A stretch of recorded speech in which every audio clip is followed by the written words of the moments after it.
All right, good morning, everyone. Happy Monday. Can you hear me okay? Very good, excellent. So I am indeed so excited to be here. This is going to be a fantastic event, absolutely an impactful event that we are going to bring to you this morning. First, please allow me to make a quick correction, important correction. You know, we established and promoted this event on the value of capital construction projects or opportunities up to $200 million. Well, I'm pleased to tell you this morning that we actually understated that value of opportunities that you're about to hear. After full collaboration with our partners, the Office of Central Services, including the Police Department, the Memorial Library, the Department of Corrections, the Department of Social Services, combined with Prince George's Community College and the Maryland National Capital Park and Planning Commission, as well as the Prince George's Fire EMS, the total value of opportunities that we're about to present today is over $600 million.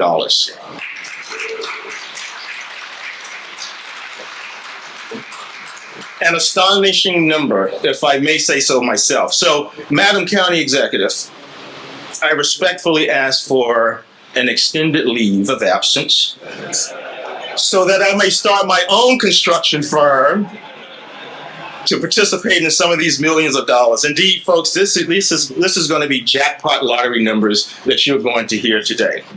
So before we bring up our amazing county executive for opening remarks, please allow me to take a moment to thank the team from the Office of Central Services who were truly invaluable in helping deliver this event today. So in no particular order, I would like to thank, and please actually raise your hand or stand up, Daphne Jenkins, there she's in the back, Christopher Kelly, Ebony Blair, Marion Brown Flamer. You guys okay with this? Okay. I'll take this, sure. Deborah Carter, Adrian Van Buren, Leslie Jackson Jenkins, Barath Cordigari, Michael W. Brown, Pamela Dickerson, Brian Robinson. Thank you so much. How about a round of applause for that team? Additionally, I would like to recognize and thank our partners in opportunities for today, who will be bringing or profiling significant capital construction opportunities this morning. Prince George's Community College, Donald Pruitt. Maryland National Capital Park and Planning, Bradley Richmond. Bradley, you should also be up here as one of the speakers, presenters today. Also, I'd like to thank Lawrence Taylor with Maryland Park and Planning. There he is in the back. Thank you so much. And rounding out the group, Prince George's Fire EMS, Darren McLean. Where's Darren? There he is. Thank you, Darren. Thank you so much for your partnership today in presenting millions of dollars in construction opportunities for our small and minority businesses. Also, a few folks that I'd like to recognize. I think Councilmember Hawkins is in the audience. There he is in the back. Thank you, sir, coming in. I know Councilmember Franklin just called and said he was on his way, so he will be here shortly. And did I maybe have missed anybody? I see our DCAO for Government Operations, Jared McCarthy, is in the house. Thank you so much. Now, it is truly my privilege, and I really do mean privilege, because I'm sure there are very few people that have had an opportunity to introduce, one, a superstar leader and visionary, two, a rock star county executive whose positive transformational impact on Prince George's County will continue to be realized for years to come, and a proud Prince Georgian, soon to be a rising star as the next United States Senator from Maryland. Ladies and gentlemen, it is my privilege to welcome the Honorable County Executive, Angela Also Diaz.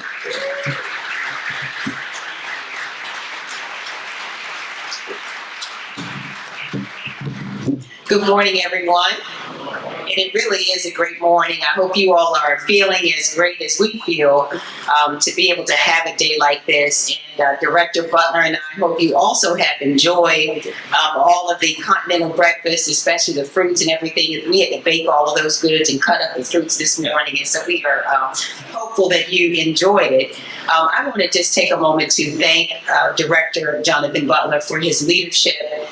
I am so very proud of him and our entire team at the Office of Central Services. I want to thank them, Deputy Director Brown. I can tell you that when I was initially elected to this position, it was my desire to surround myself with the best people I could find. You often hear about how great one leader or another is, but the truth of the matter is we accomplish so little by ourselves, and it is critically important that we bring with us the most talented people we can find. Part of what I am really proud of with Director Butler is it was also my desire to bring to bear talents that were within Prince George's County.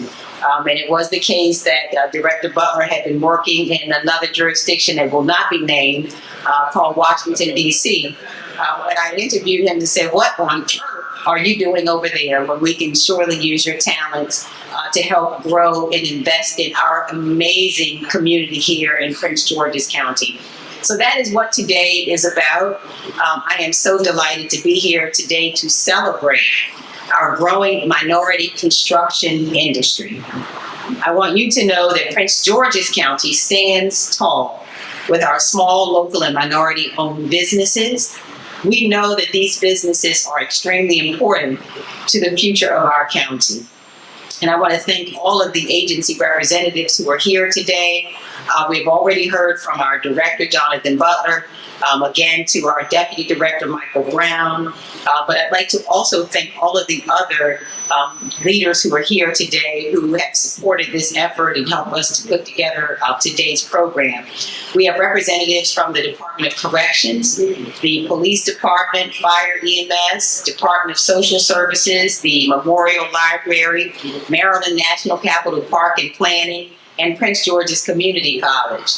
I think I also heard that my tremendous partner in elective service, Calvin Hawkins, is here today, Council Member at Large Calvin Hawkins, the People's Champion. So glad to see you as well, sir. I want to begin with a story.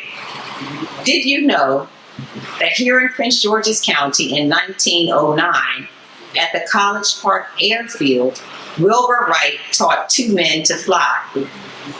The Wright brothers' flying machine came to Maryland by mule.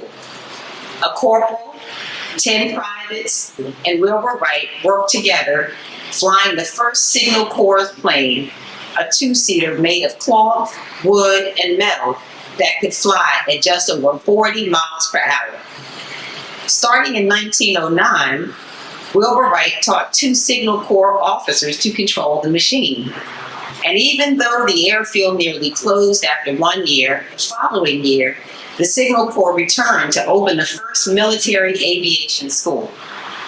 Then, nearly a decade later, in 1918, the first flight operated by the post office took off from our very own College Park to carry mail to New York. Now, the Wright brothers in our nation saw the potential that flight held for humanity. But in the beginning, who could have imagined that in just a few short decades, people all over the world would take to the skies? Today, I see the potential of minority-owned businesses very similarly here in Prince George's County. I see creativity, tenacity, and a drive to help our community grow and prosper in new ways that we could not have imagined. Our county government believes that local, small, and minority businesses are the backbone of our local economy. We know that many of you here today are providing jobs and opportunities to our residents, and we know that with support, many of you will have the opportunity to grow, deliver new services, and help us create new spaces for Prince Georgians to enjoy. That's why we're creating opportunities for all of you to participate in the business of delivering the future for Prince Georgians. In fact, From the beginning of our administration, 78% of total construction dollars that we've spent at the Office of Central Services have gone to county-based small and minority-owned businesses. That's over $198 million. In all that we do, we find ways to create new opportunities. Our alternative construction finance program, for example, a first in the nation, which is helping us to build new schools in record time, is also helping to deliver millions of dollars worth of contracts for local and minority-owned businesses, over $225 million over the life of the project. In fact, and I hope you all are as excited about this as we are opening 6 new schools this year, and a third of all the dollars that we've spent so far, and you all didn't seem excited enough. Let me just say one more time. So Prince George's County, let me just go back real quick, okay? So Prince George's County, so you can see this, Prince George's County had a backlog of $8.5 billion in school construction repairs that needed to be made to our schools. Prince George's schools are the second oldest school facilities in the state.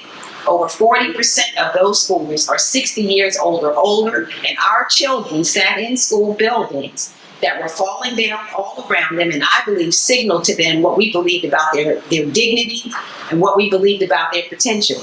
This whole team came together, found a way to put together a project that is the first of its kind in the nation to build schools using alternative construction finance, public-private partnership, and we broke ground on 10 schools in the last 3 years using that particular program.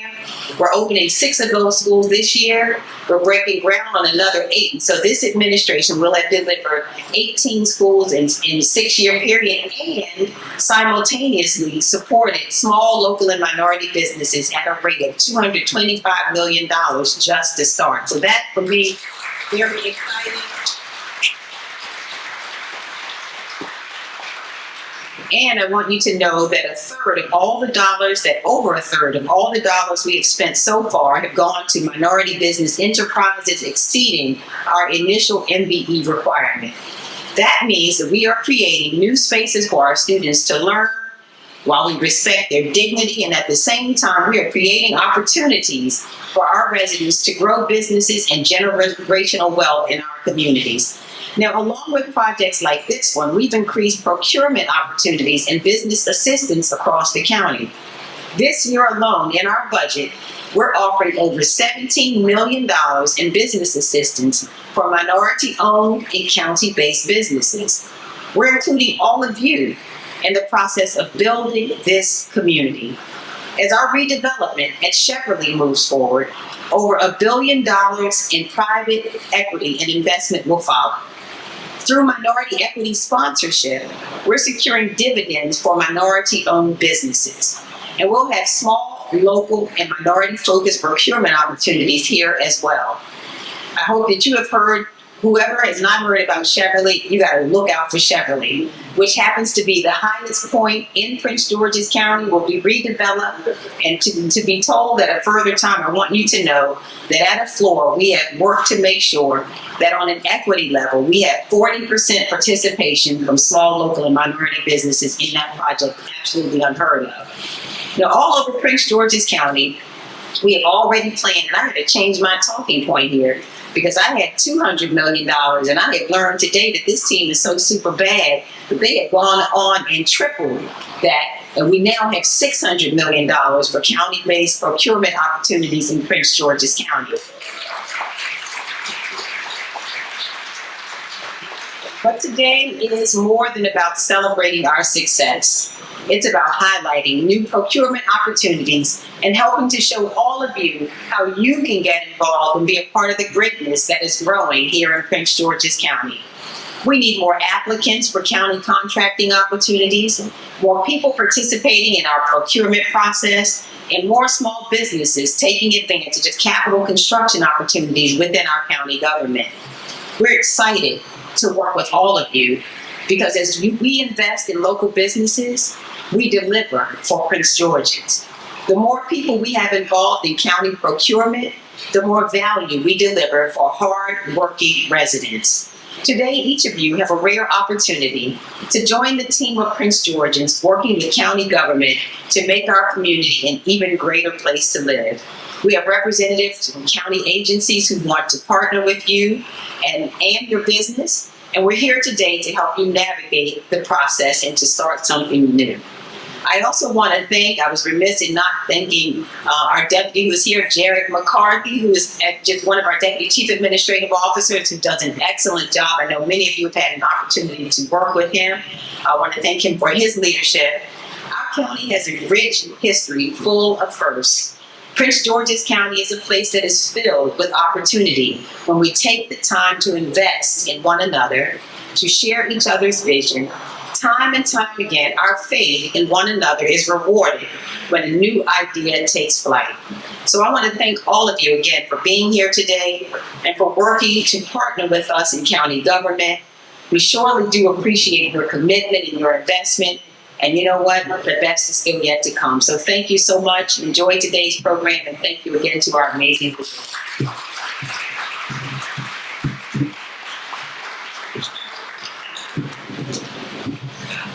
Thank you, Madam County Executive, for those inspiring and visionary words. Next, we will hear remarks from the CEO of Prince George's County Chamber of Commerce, who has been really a supporting partner for advocacy and outreach to our small and minority business community. Welcome, Mr. Alexander Alston.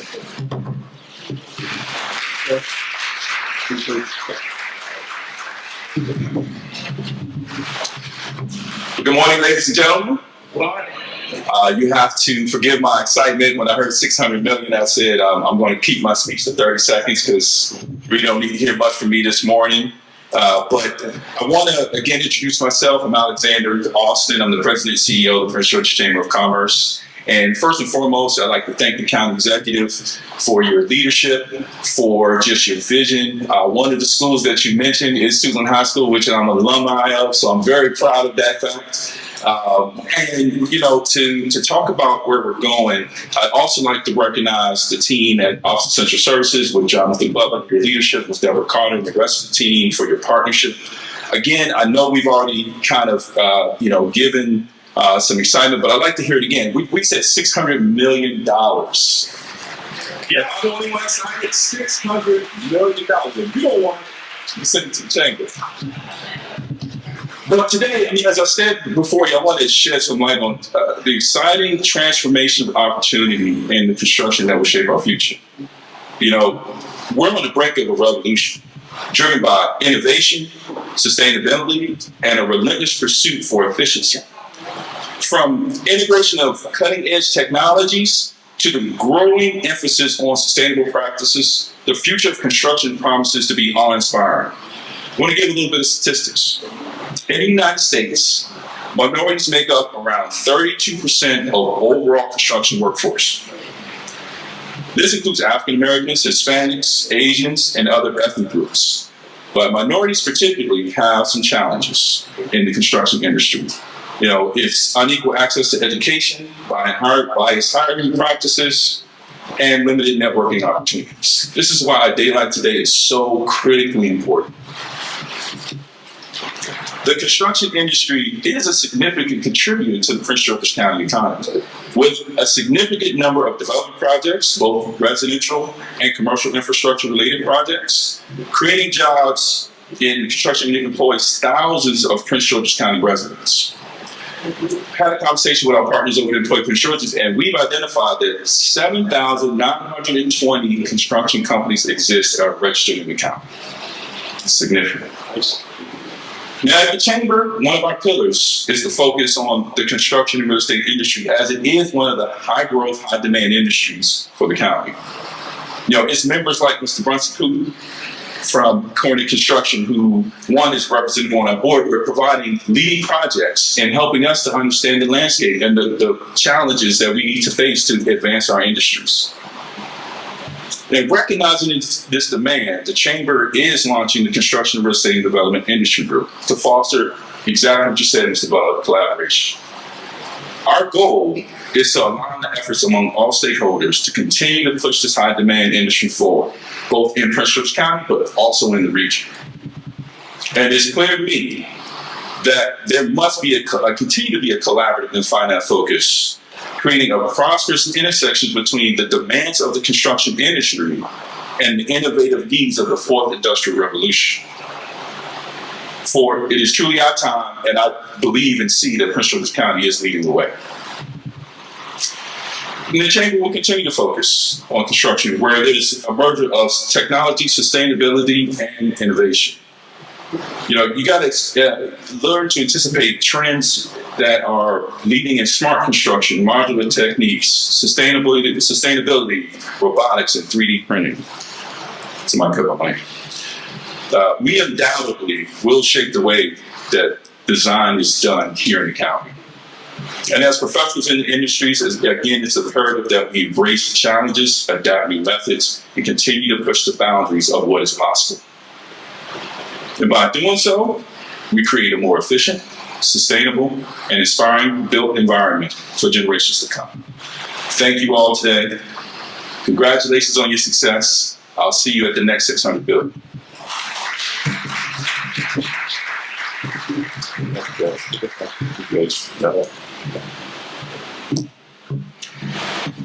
Thank you, Alex. Appreciate that, and certainly appreciate your partnership. And Alex, I must apologize for having you to follow the county executive.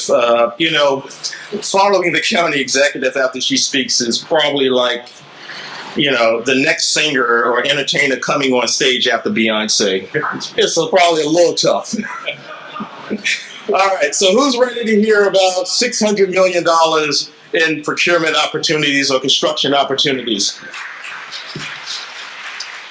All right, well, let's do it. So we got an agenda today. I think we've gone through some of the remarks, and then I'm going to kick this off, but there's going to be a presentation of opportunities, Office of Central Services, that's going to represent some of the other agencies that are there, then Prince George's Community College, Park and Planning, Fire EMS. We're also going to have a recognition of awards, shall I say recognition of our county-based small and minority businesses who actually helped deliver some of these projects. Q&A, we ask that you hold your questions to the end, and then some closing remarks. So, promises kept, promises made, or shall I say promises made, promises kept. Before we start, let me first sort of take you down memory lane a little bit, especially for some of you who attended a similar event like this in 2019, about 4 years ago. I believe I was about 6 months into this position as director, and we made a bold promise that this administration, in its first 4 years, through the Office of Central Services, will commit to spending $100 million with certified Prince George's County-based small and minority businesses for construction-related services. To my knowledge, no one had made that type of commitment prior to this administration. Just think, a new administration, new leadership, only about 6 months into the chair, not fully knowing the capacity, the capabilities, and the qualifications of the local business market for delivery of large capital construction projects, yet we still made that bold promise to spend at least $100 million with our small and minority businesses. This was that day, back in June of 2019. Some of you may have remembered. We stood up and made that commitment to spend $100 million with county-based small and minority businesses. This was the flyer from that day. So, just at a glance, this is just a flavor of the projects delivered or underway within the past 4 years, led by Prince George's County certified small and minority business construction firms. Top left, that's the Brandywine Vehicle Maintenance Operation Facility for DPW&T, about $17 million. Bladesburg Library, soon to open its doors in a couple of days here, about $18 million. Shady Glen Fire Station, $15 million. Hyattsville Library, bottom left, about $31 million. Forensics Laboratory, underway, $29 million, and these are just construction dollars, round construction dollars. Surratt's Clinton Library, about $10 million. Takes us to the next. Throw this up here because this is a new HHS building that we're about to take control over and about to make awards here soon for the build out of that. And that's going to be around somewhere roughly $18 to $20 million. Again, that more than likely will be led by a county-based small and or minority firm. Department of Corrections Medical Building, $17 million. The Wayne K. Carey Building, build-out completion, $18 million. Again, these are projects led by, primed by county-based small and minority businesses. Bottom left two, modernization of common areas in various Largo buildings, about $6 million. And then the complete restoration of the county administration building garage, about $3.5 million. This is just a few, just a flavor of the projects delivered by our county-based small and minority businesses. So this is all good, but the $100 million question is, how did we really measure up to that promise? Did we really keep that promise that we made 4 years ago? Well, I'm happy to announce that we did keep that promise, and we're going to just go into 3 sets of numbers. I want to start off with this number here, because I just showed you a couple of projects that was actually delivered by county-based small and minority businesses. Actually, over the last 4 years, through the Office of Central Services, we delivered 25 capital projects that were completed. Of those 25, 21 of those projects were delivered by Prince George's certified small and minority businesses. But it gets better, which means that 84% of those capital projects completed and were delivered by Prince George's County-based small and minority businesses, and 78% of the dollars that were spent was spent with Prince George's County small and minority businesses. But taking another look at the dollars, so what did that translate to? Those 25 projects translated to $255 million, which was the value of capital construction projects. Of that $225 million, $198 million were spent with Prince George's County-based small and minority businesses. Did we keep our promise or what? Can I drop the mic and go home? Thank you so much. So this brings us to today. Again, making another bold promise to spend millions of dollars with certified Prince George's County-based small and minority businesses for construction-related services. We will now kick off the presentation of opportunities with the Office of Central Services, which will profile not only projects by OCS, but also projects for the Department of Corrections, Police Department, Memorial Library, and the Department of Social Services. Following OCS will be the Prince George's Community College, followed by Park and Planning, and rounding out this presentation of opportunities will be the Prince George's Fire and EMS. Please allow me to welcome to the mic our OCS Deputy Director, Michael W. Brown, who will be sharing the presentation spotlight with our Associate Director, Arath Cordigare. Come on up and hold your questions to the end of the presentation. Thank you so much.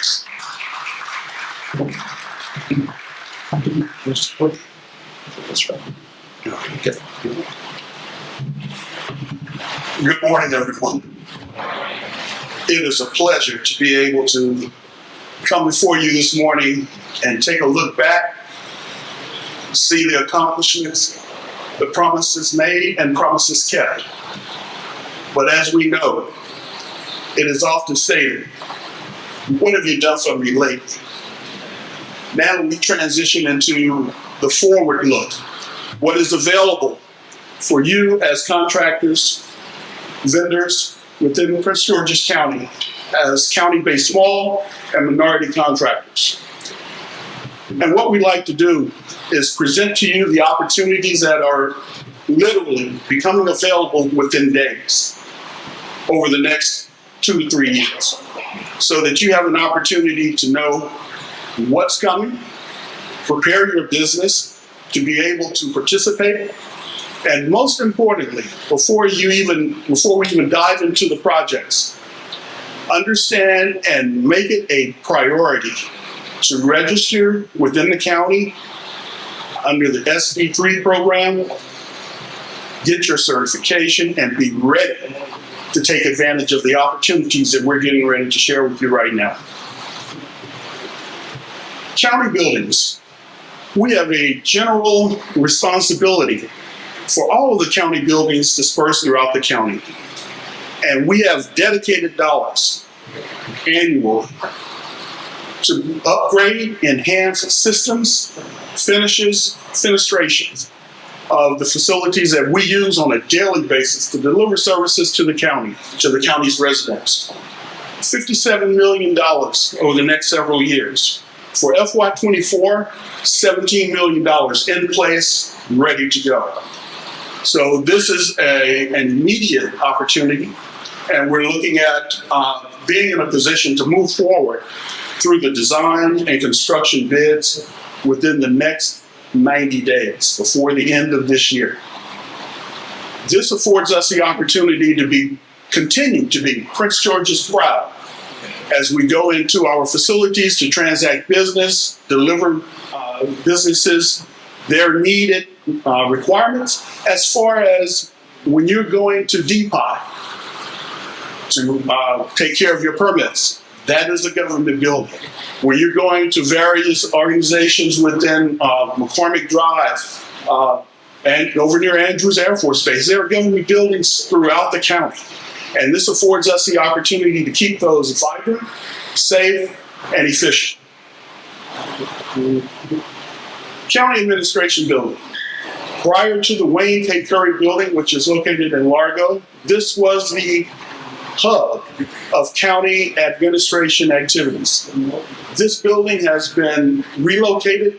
We have our council that has moved from the CAB, as we call it, to the Wayne K. Curry Building, along with the county exec's office and many other offices, including Office of Law.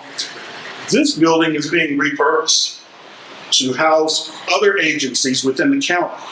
And we have a phase one that will actually start again within the next 90 to 120 days, actually moving into the direction of redirecting HVAC, electrical systems, MEP.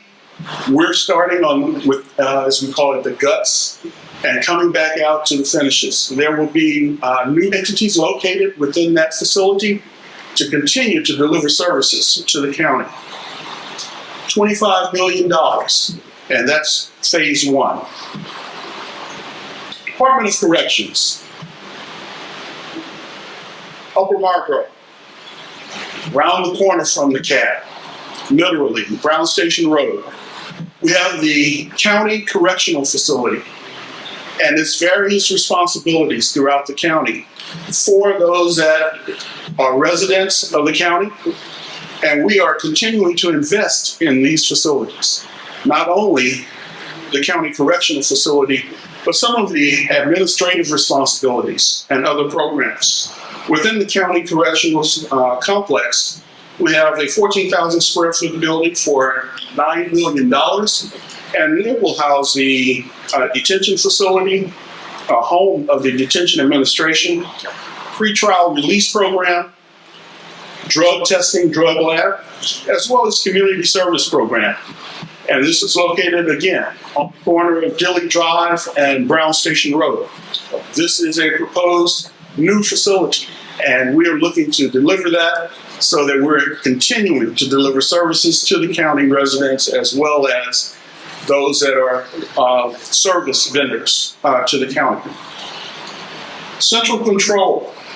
This is actually the County Correctional Facility proper. Within the facility, we're looking to upgrade the central control system, $6 million.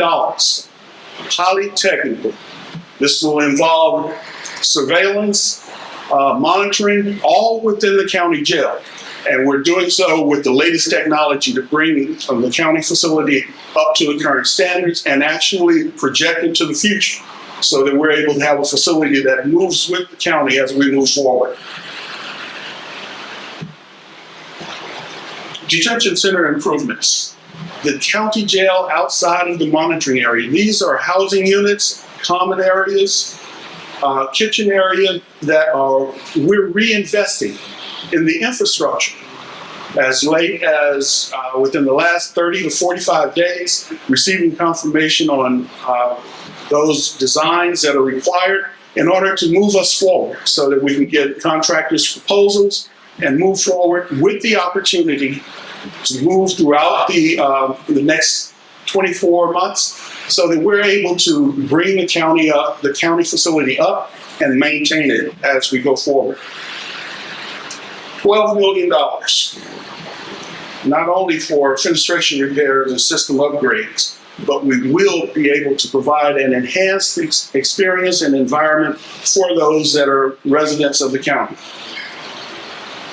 Individual housing units. We have $30.3 million over the next 3 years to provide those system enhancements for the housing units. What you see here is a picture of the common area as well as the housing units and upgrading those so that we have safe, functional, and utilized facilities so that our residents are safe and able to return back to society. Police department. Our public safety partners. Renovation and of an existing Bethfield police station. This is the vision. Utilizing the existing facility, site, and then enhancing it to incorporate more activities because over the time that has expired or elapsed from the police department when this facility was first put in place, a lot of guidelines, rules, and regulations have changed. And there is space required in order to facilitate those purposes. So we're enhancing and taking it to the programming phase as we speak, moving forward to make sure that we're able to move into the future with the police department at this new enhanced facility, Beltsville, Division 6. $15.8 million, 18,000 square feet. Design, as I said, the programming is underway and we will be transitioning into design. Public safety, National Harbor. As you enter the National Harbor, in the middle there's an island. Right now it's I believe a gas station and a 7-Eleven.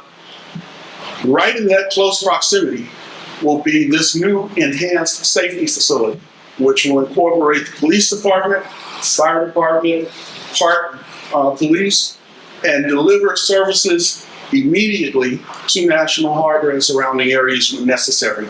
So this is a very much anticipated facility. We've dedicated $3 million and looking forward to moving forward for the county and the residents that partake and actually visit National Harbor.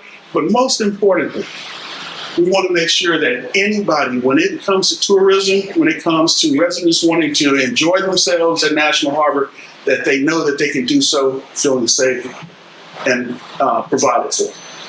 This is our presentation for our partners within the Office of Central Services, but we also have some additional partnering that Associate Director Court, Mr. Barath Portagary, we call him Court, will come forward and share with you so that you know, in addition to what I've just shared with you, those opportunities that are forthcoming that you can participate in. Mr. Portagary.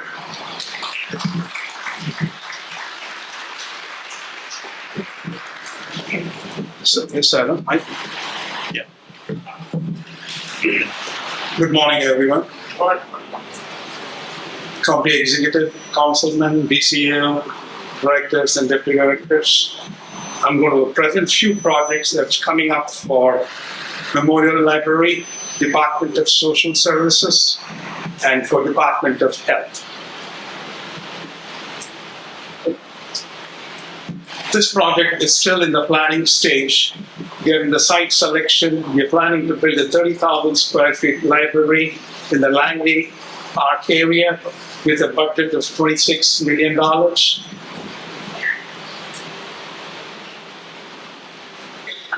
Department of Social Services. There is an existing Shepherd's Cove family shelter, which was an existing school that was converted into a shelter. We are in the process of selecting the architects to design a 30,000 square foot building with a budget of $20 million.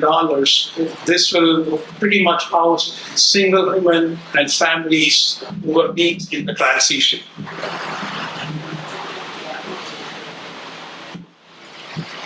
Another project, the next project for social services will be Men's Transition Center. It's a 30,000 square foot building with a budget of $16.8 million. We are in the programming stage. We will select the architect by September, October 23, and estimated start of construction is November 2024. This will be for health and human services. The company has acquired this building from the developer. We are in the process of awarding this contract. It's still in the evaluation stage. It will be awarded next week. It's a 100,000 square foot building with a $20 million budget.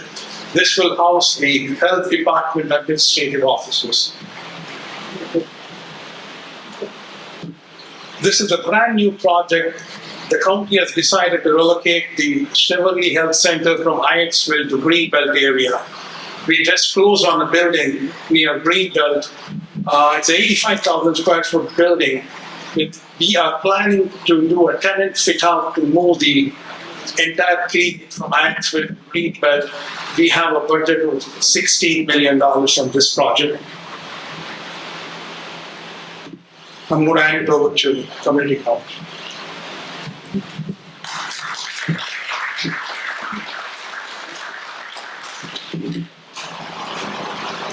Good morning, everyone. I guess I'm the only one that came up without notes, but I did bring my heart and my passion for what we're doing at the college. So I'm going to take you on a brief journey where we are and where we are going. And that journey starts here with our Annex A renovation, which is the first phase in our bringing to our main campus workforce development. We have added workforce development programs that allow for our students to become degreed, and therefore we need to give them the support services that the campus can do. This project, which is $1.7 million, has been awarded to a 100% local MBE. The college's goal over all of our future projects, current and moving forward, is to increase our MBEs to where many of our projects are 100%, and some of our very large projects have a criteria of a minimum of 25%, but we want to achieve a greater number. So within the Annex A is phase one. We're bringing all of the traditional trades, plumbing, mechanical, electrical, carpentry, welding, locksmithing onto the campus. We'll talk about phase two in a moment once we get to that slide. The next project that's coming up is we're currently studying our Academy Hall to create learning commons. We haven't determined yet exactly what the programming is and how much renovation is needed, but we're anticipating this to be a $1.2 million project. Hopefully, we can start it by the end of this year. Marlborough Hall. We started this project at the beginning of the pandemic, and we are still working, unfortunately, but we see the light at the end of the tunnel. Marlborough Hall will be our largest project. The contractor is still working with local MBEs coming on board. We have MBEs who are currently performing projects at the site. This is a 150 a $54 million project, which includes design and construction. It's a very, very large project for the college. And it's the first in our series of projects to establish a new college campus where the experience for our students, faculty, and staff is enhanced. Now, all of the projects after this one are growing towards that goal.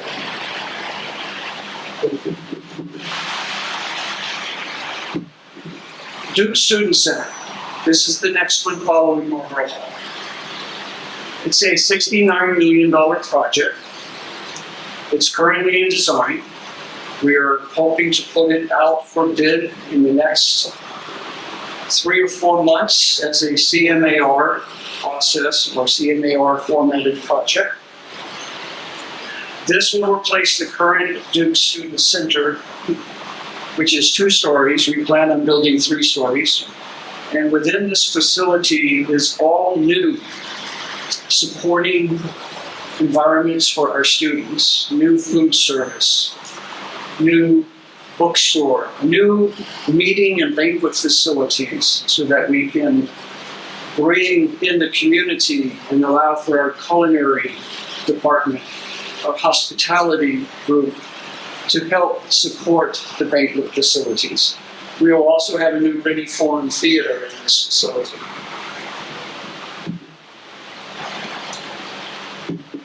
Following the Duke Center, and depending upon how all of the funding comes on board, this is phase 2 of our Workforce Development and Innovation Technology Center.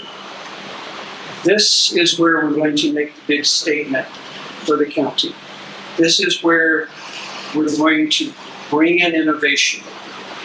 This is where the college is planning on bringing a quantum computer. Quantum computing is this new industry. Associated with this industry is the academic side of learning how to build a computer of this capability.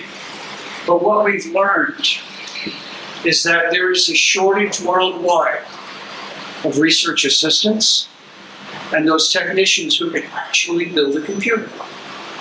Therefore, in our workforce development, we're bringing in high precision equipment so that our students can fill those positions and learn how to build a computer. Also in this project, we will have AI, robotics, energy sciences, and transportation trades, very traditional workforce development. We're marrying them all together so that we can now have this interaction of academic and hands-on workforce in an effort to broaden our students' ability to reach out for gainful employment and become the next leaders in this type of technology.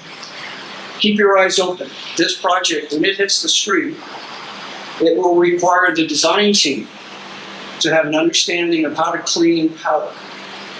You need to have clean power for a quantum and AI computer. We're very excited about this one. Bladen Hall. It's the 3rd project in the series of the Marlboro Hall Duke Student Center and Bladen Hall, which establishes a most modern core to the college. This project is another $60 million project that will involve reskinning the building and refitting the interior of the building with new spaces for higher academics.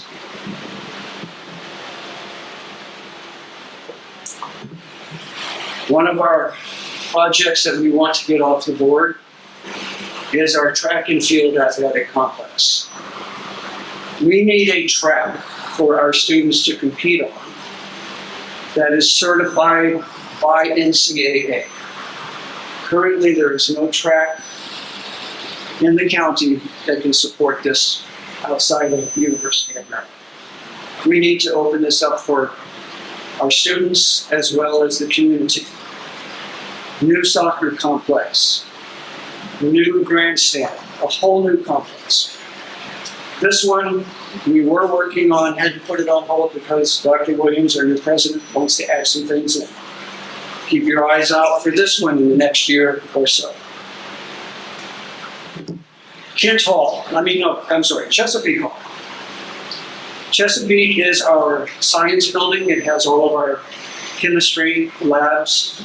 It does not have biology labs. So we've added this into the project mix as a $70 million project coming up in about 5 years. I'm outside of the 3-year window, but I'm trying to take you on a journey of where the college is going so that in the next 3 years when we're presenting, it's at your doorstep. Here, it's on the doormat. This project is very important. We will upgrade and add to our labs as well as bring in biological clean labs that we need on campus. Our goal for this campus is to make it more collegiate. You arrive at a college, you don't arrive at the 13th grade. Very important to the college. We also have our middle school on campus. That's our high school students. That program is growing rapidly. And we're anticipating by the time we renovate this building, they will occupy a building completely on campus.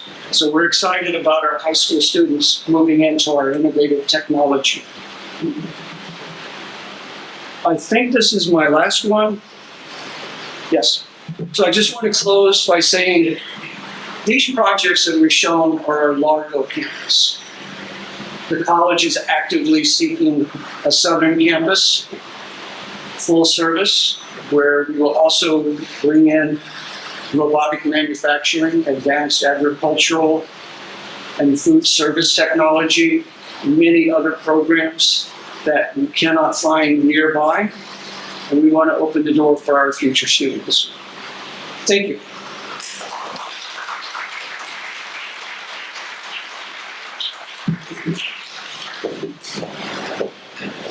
Oh, thank you so much.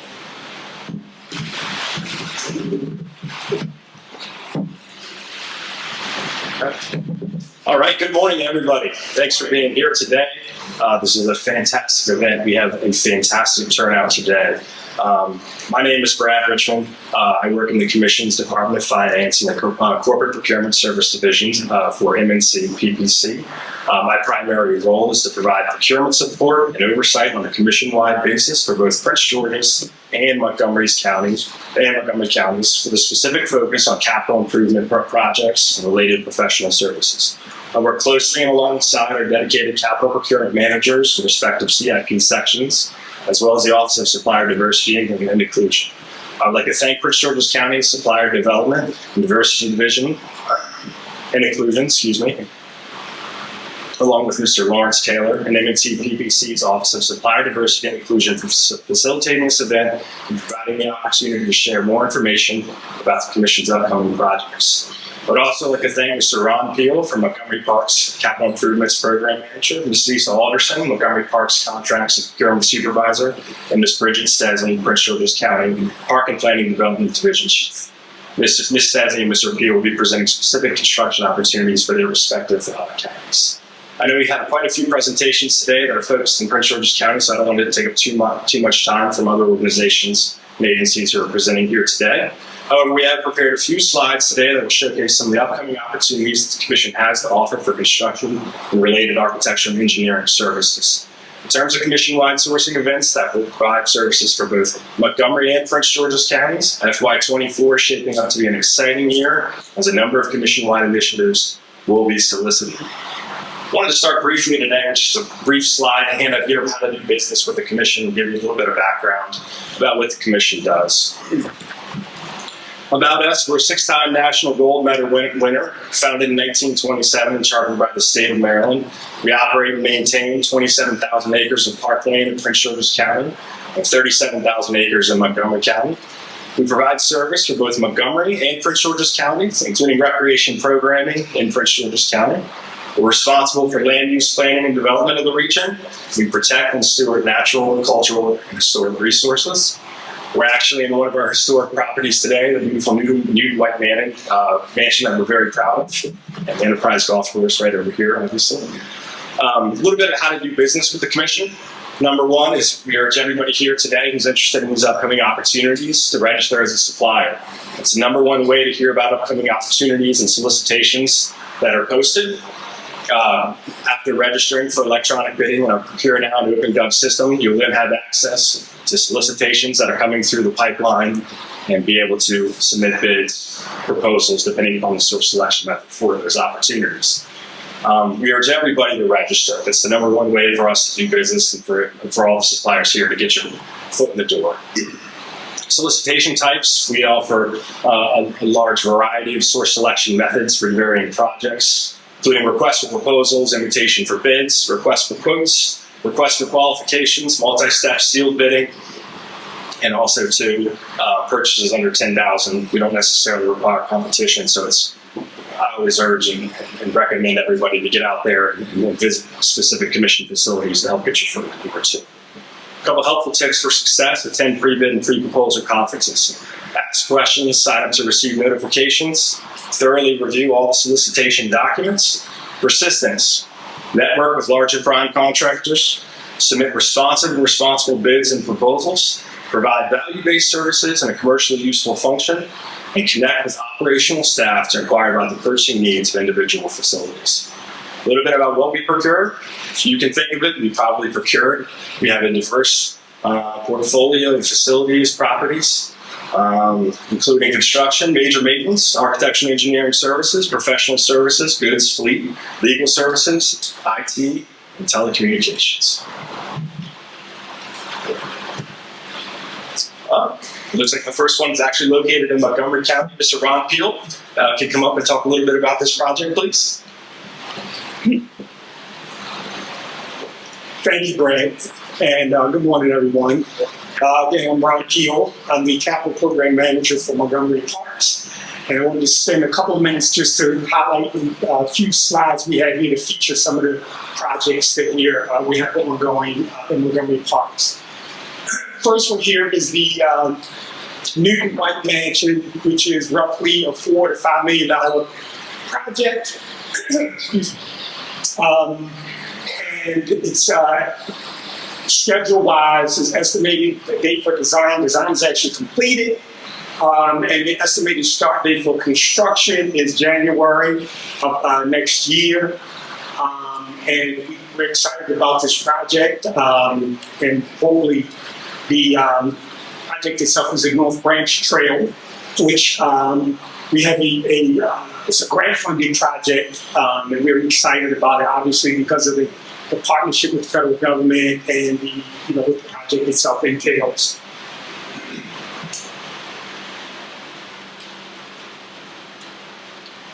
The next project here is roughly $7 to $8 million project. It is the Old Hazen Wells Recreation Park.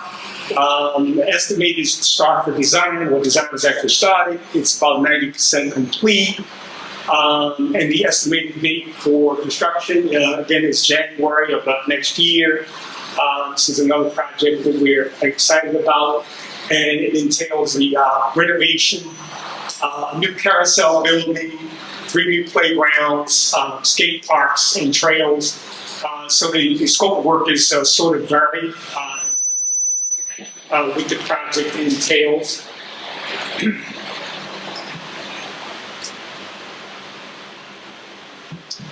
Next project here is the Power Line Trail, which again is another project that we received a sort of large state grant support for this project. It is a $4 to $5 million project, and it's roughly about 1.5 miles in terms of the trail that we're looking to improve. The design is about 50% complete on this, and we have an estimated construction date of the summer of 2024 next year. The project itself consists of, as I said before, construction of 1.5 miles of paved trail, which will include some grading and paving, storm drainage, and stormwater management, bridge construction with some stream restoration involved. But It also relates to our Vision Zero crossing for safety and trailhead parking and other site amenities will be included in the project as well.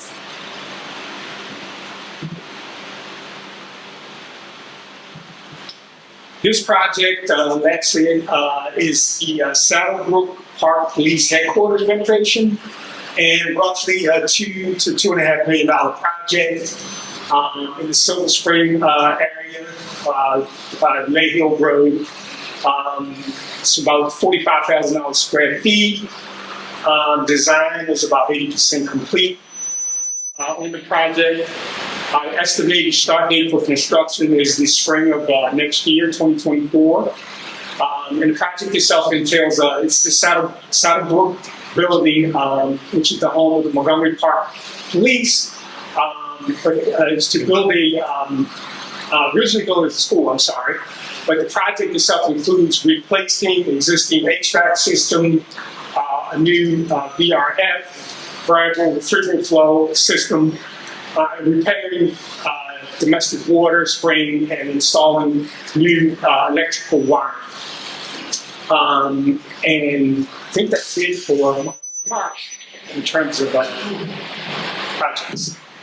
And I'm going to hand it over to Brad.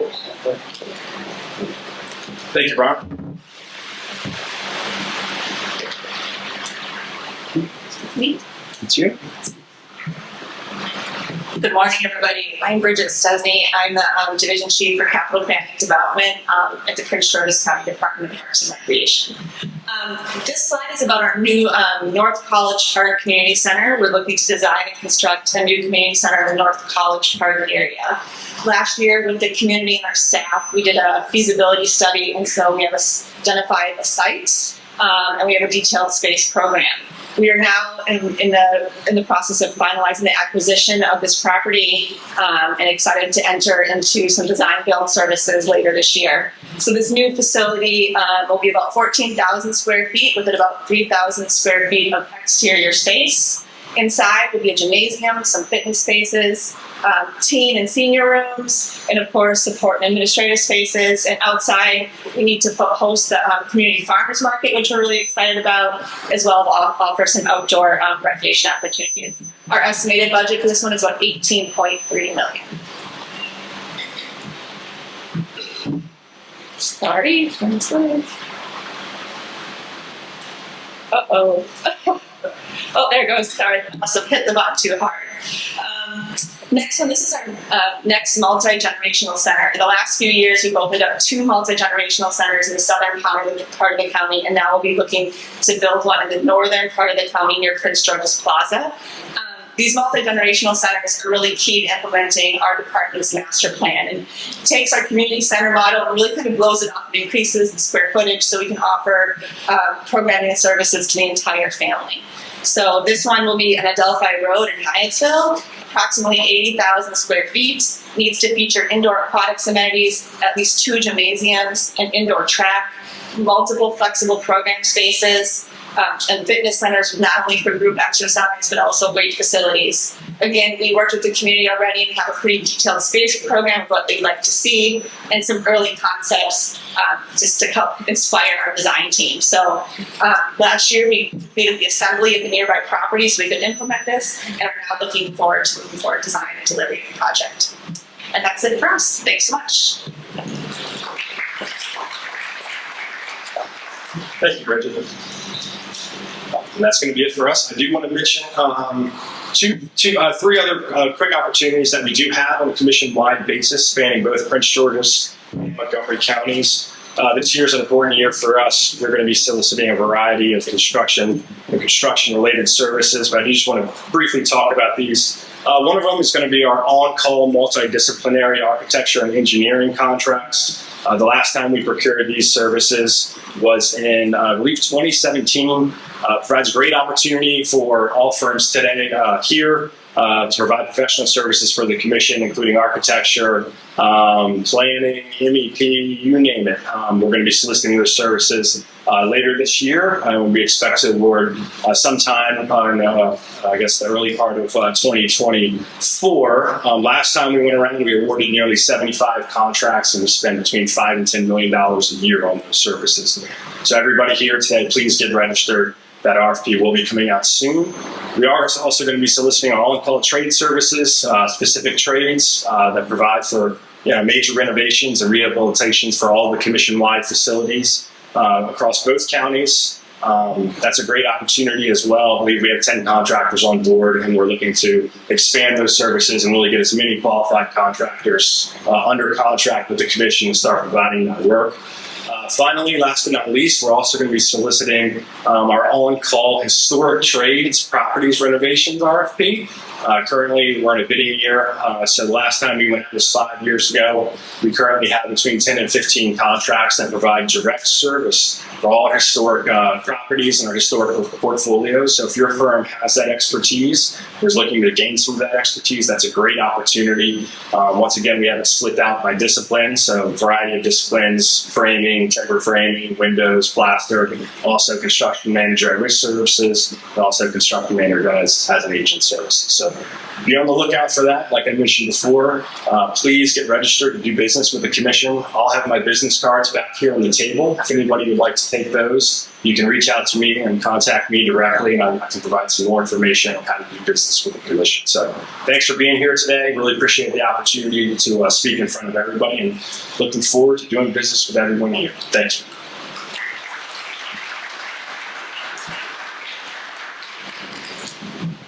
All right, I think we have Derek coming up from Fire EMS.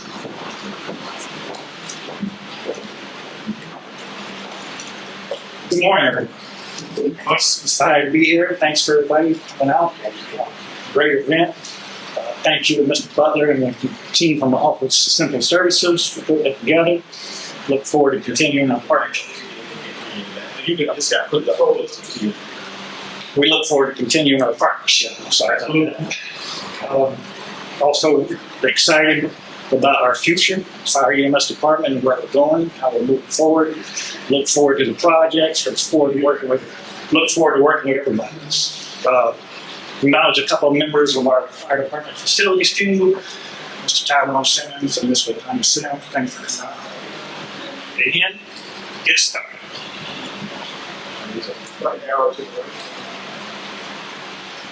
This is our Hyattsville Fire Station, Station 801.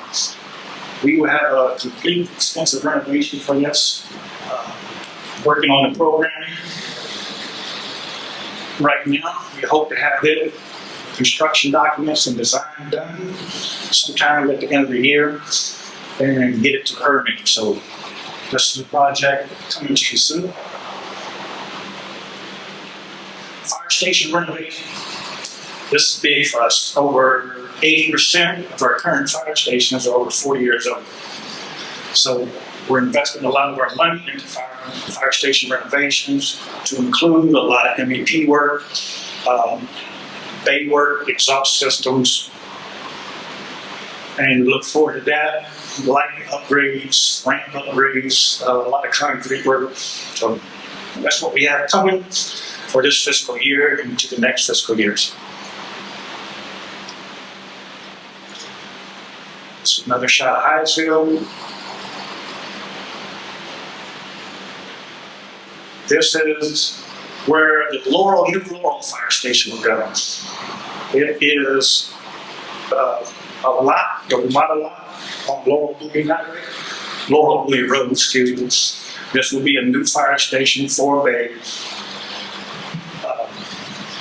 Working on the programming with it right now. We hope to get the programming done this year and start the early concept designs.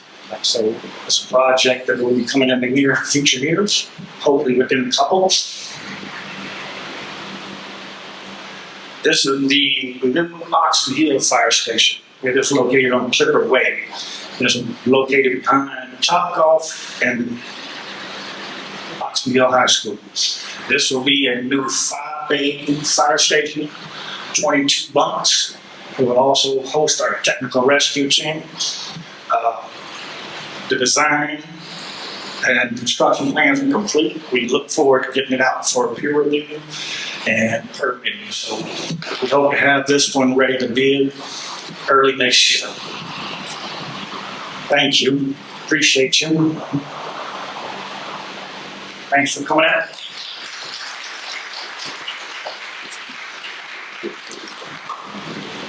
Thanks, sir.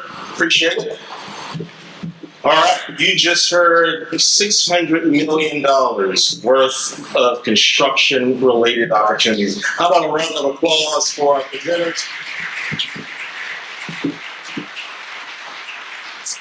Fantastic job, indeed. Amazing opportunities ahead. We will also be publishing this presentation on our website, the Office of Central Services. So, I know some of you are taking pictures, but don't worry, it'll certainly be available. Before we get into our Q&A, please indulge us in a few minutes to actually recognize those county-based small and minority businesses that have certainly helped the Office of Central Services to keep that promise over the last 4 years. Just really a gesture of our appreciation for the successful completion and delivery of government capital construction projects. So I'm going to invite Michael and Fort to come up to do the honors.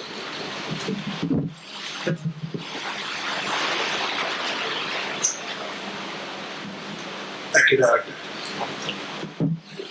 We would like to thank our county-located and county-based contractors who have turned the county vision into reality.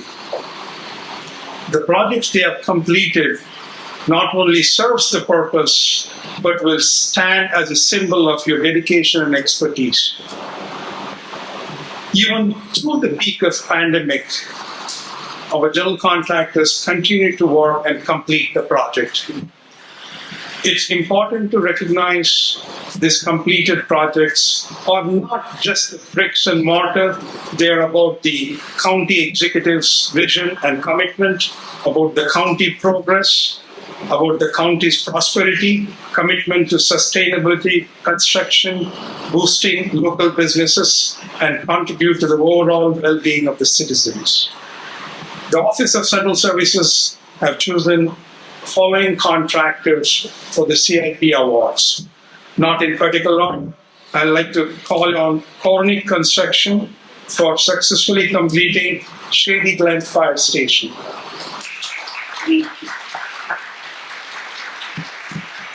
It was a $20 million project. They completed it last year.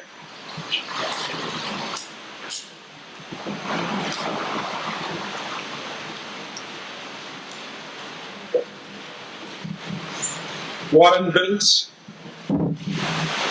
who completed the police headquarters, and they have been awarded a $25 million special operation building project last week.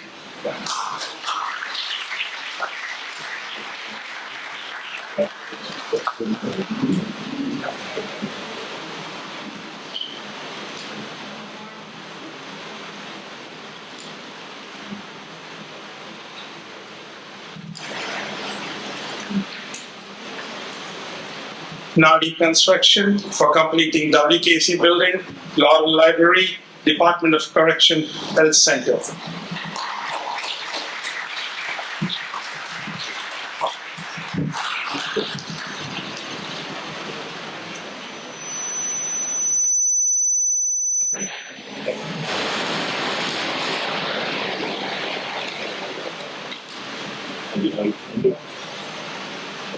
Jonathan Golden from RSC Mechanical and Electrical.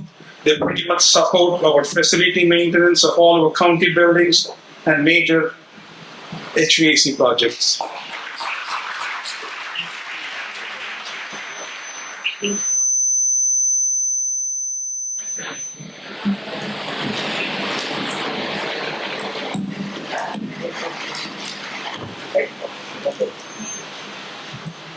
Richmond Enterprises,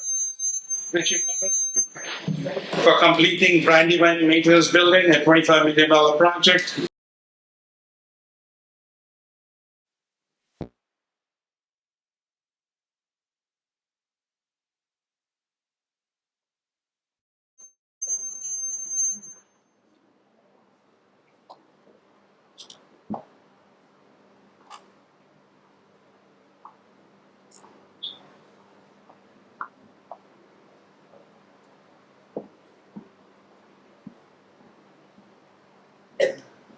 Tuckman Barbie for completing Hyattsville Library, and they've been recently awarded a $27 million contract for forensic lab.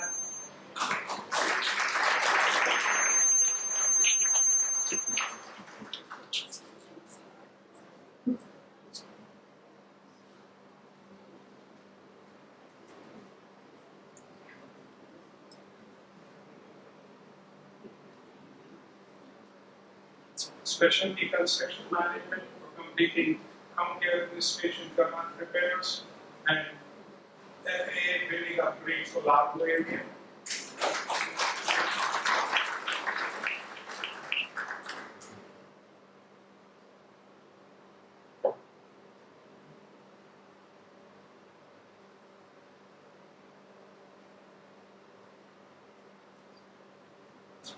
Ron Lifford from Harold Architects for successfully completing the design of Shady Glen Fire Station and public safety building at National Harbor.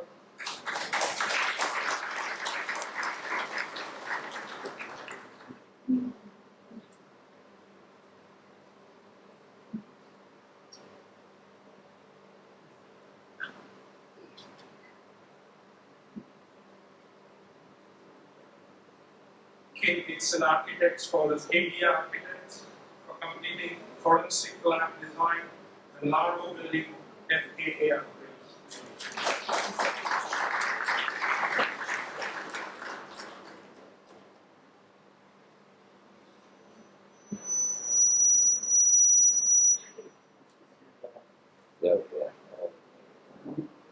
ER Services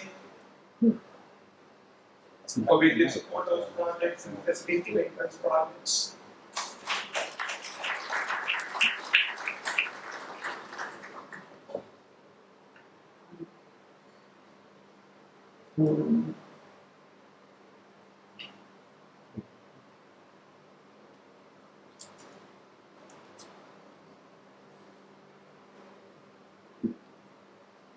Commercial industrial applicators for various company building exterior rehab.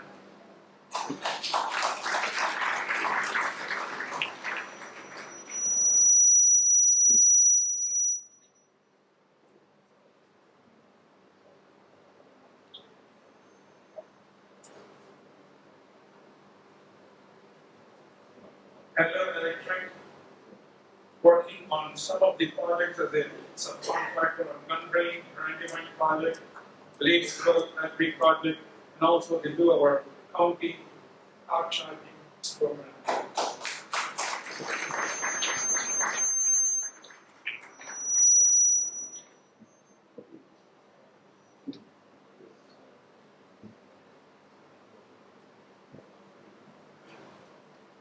Thank you very much, Deputy Director, and thank you all, and congratulations.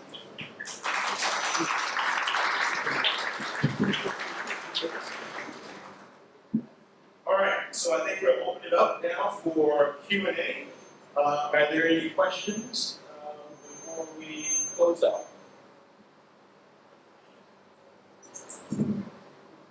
There's a question in the back there. Somebody can.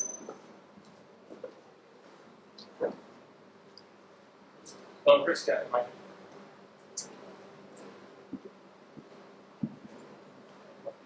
I think the only kind of thing is up. Right here.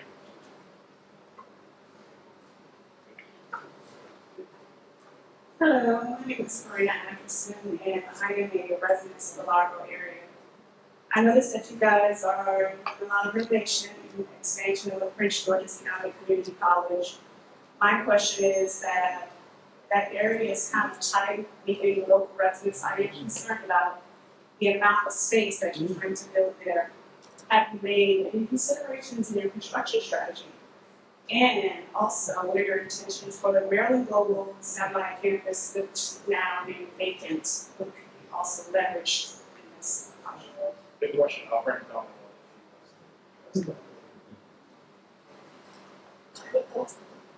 Thank you. Okay. Very good question. And as part of our vision is how are we going to address the campus as we want to expand. So we're promoting the concept that we're going to become the urban suburban campus, which means a locality in most ways. But we also don't want to see it parking. So therefore, we're going to be doing parking garages for solar cells, solar collectors, to try to bring energy to the campus. So we want to make sure that the community around us understands that what we're trying to do is reimagine the college campus. It's a green campus, a walkable campus, and the community can come there and enjoy a variety of events. I'll give you an example of one of our achievements, and that is 22 of our buildings didn't want was out. So we promoted between new water and arts. That pathway for students, yes, actually become a sculpture where we can feature art around the country. Stage has made us grant the public art first in the colleges. First of all, hopefully that answers the question about the impact of the We're very excited for the next 10 years, looking 20 years down And are you planning to do anything with the now vacant Baton Road campus on the corner drive? the road. I'm not familiar with that location from colleges, but I will ask that question. I get back to find out if there is some one opportunity that could come to the college. So I will follow. Good question. I think maybe some of our folks to this actually they're going to occupy that space over this. So, park planning is not Yes, the parking plan commission purchased two of those,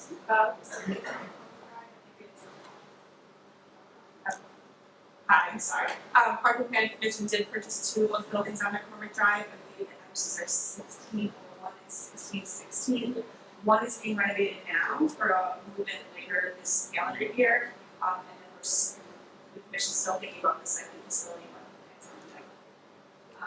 It is the planning department that is moving into that building, so I can't really put the first building, so we have to get back to that.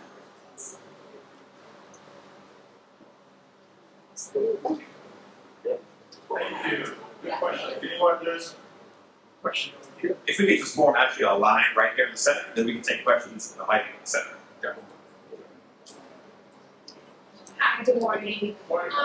This was an earlier part of the presentation, but let's say Johnny Days IBIQ that was solicited in submission for like February, March.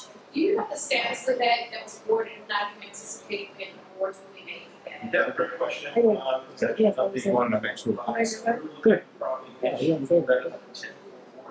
This week, maybe. So we kind of wrapped up the evaluation. So this is our one call schedule for small cap GCs contractors. Anywhere between $1 million and up to $5 million worth of work. We head out for solicitation. What's going on? So we wrapped up the evaluation for 2021. Also want to indicate that we'll be issuing a large cap solicitation probably by the first or second week of September that will accommodate projects up to $50 million each. That is going to be sort of a pitch that we're going to create to really tackle a lot of these projects.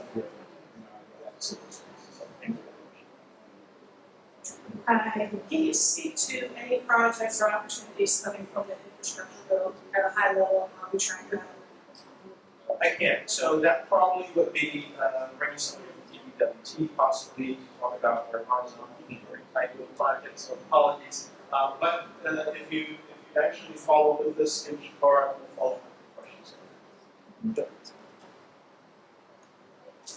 Good morning. Morning. I'm Nick Stafford. So, nice to meet you. You're getting all this money and all that. The question is, all the strength y'all have going on, pretty sure some of them would have upgraded. All of them will be presented. All of them.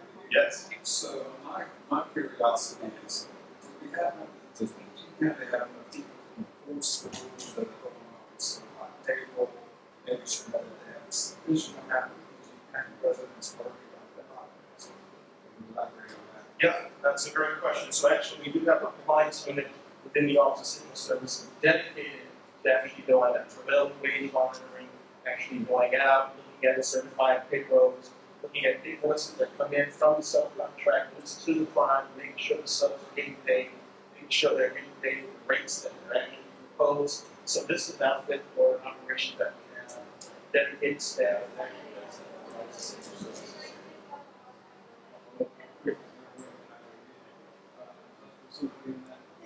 Yes, absolutely. Why don't we follow up with this young lady here, Pamela Dixon, up on the front row, who's the Deputy Director for Procurement, Supply, Diversity, and Compliance. You have the Thank you. Good morning.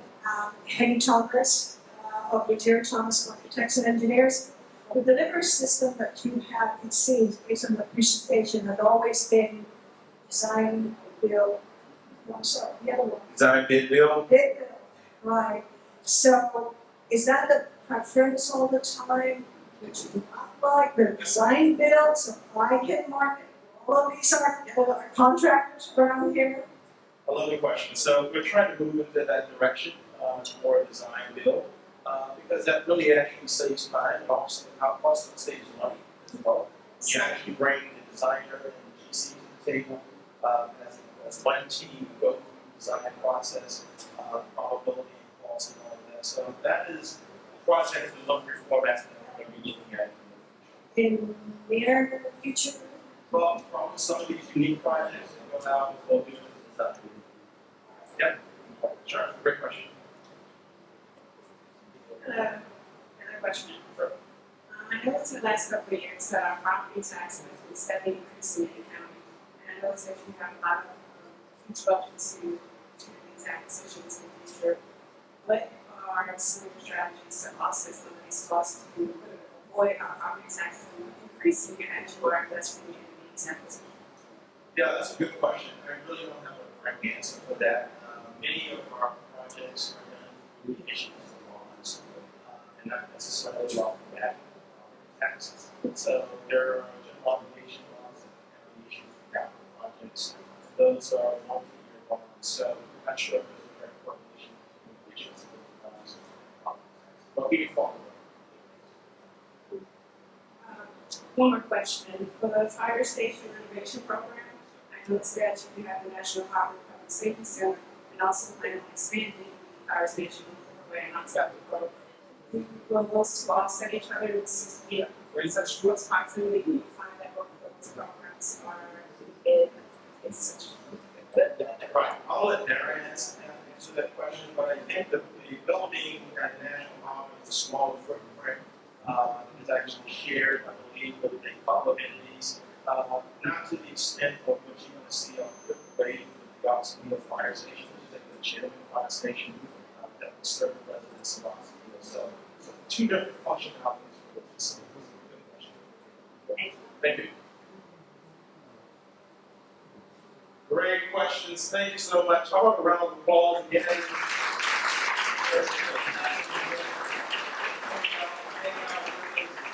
For our the awardees who've been recognized for helping us to deliver and make good on our promise. And so what I'd like to do is just kind of close out and talk about a little bit about the gateway to actually get involved in some of these projects. You may have heard it initially, but it is our Supply and Development Diversity Division that actually is responsible for certification of Prince George's County-based small and minority businesses. And so that is led within the Office of Civil Services. Please make sure that you speak with some of the folks like Chris here, who's our outreach manager with Civil Services, but we also have our executive director, outreach manager for Supply and Development Diversity. We also have our executive director, Deborah Connor, for Supply and Development Diversity, and as well as our deputy director who's over there as well. And we have our good folks at the table at the entrance that has more information on how to get certified. We actually do workshops, I believe, the first Tuesday of every month. So that is the gateway, folks, for actually getting involved and engaging and bidding and winning some of these opportunities to get certified with the preference course that comes with that. And certainly like to see you again next year or in the near future coming up and getting some of these awards and being a partner with us for some, many of these projects. We thank Representative Donald, thank you so much. We thank also Bridget and actually Bradley, Richmond, and Darren. Thank you so much, Representative. Thank you all. Have a good afternoon or a good day. Really appreciate it. Thank you.